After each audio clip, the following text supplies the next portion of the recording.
si cây dòng này bùi in lăng bắc cai pin na Bethlehem cầm bol thấy xuân và chơi na la sang nghe chumun na o si cây dòng này bùi in lăng bắc cai pin na Bethlehem cầm bol thấy xuân và chơi na la sang nghe chumun na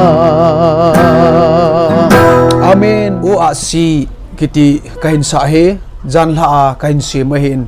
tu kum Christmas alap tapun he jong le pathin dam nin kho phat phai peu le hovilam ting chu khom diu hitan tin taunan jong ki ko mu hitin chule he chi kala sim na kan sa do lo ai wanga ala a zau chu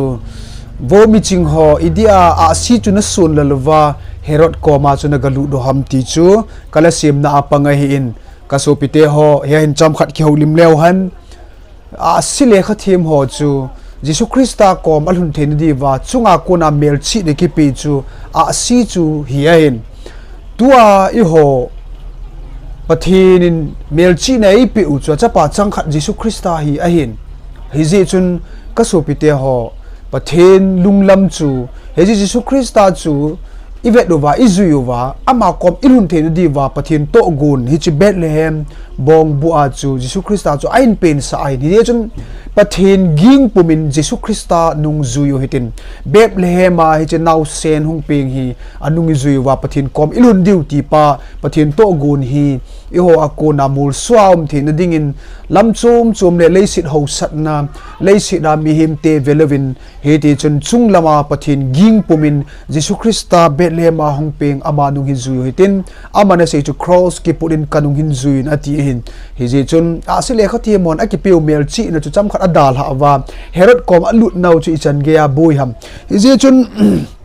mem khat in ipuyu wa pathin ni pui di wa ipi uri chi Jisu Krista hi idal ha wa lam chom chom nup sa na a hi lam chom chom mi him te ivet ting chule ki chi khila hi chi ichi khir na ko na chu mi tam ta boy the hi ti hi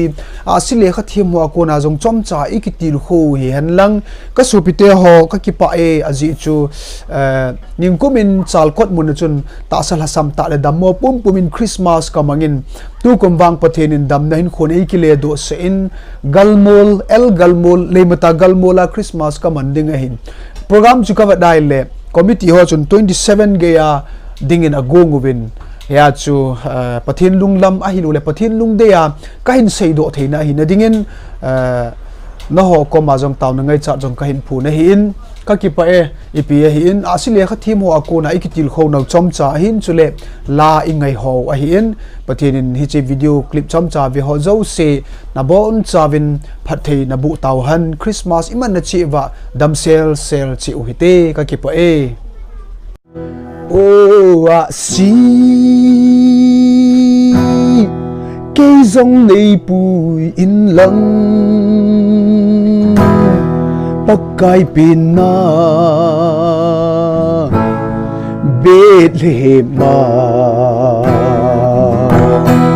cầm bol thấy xuân và chơi na la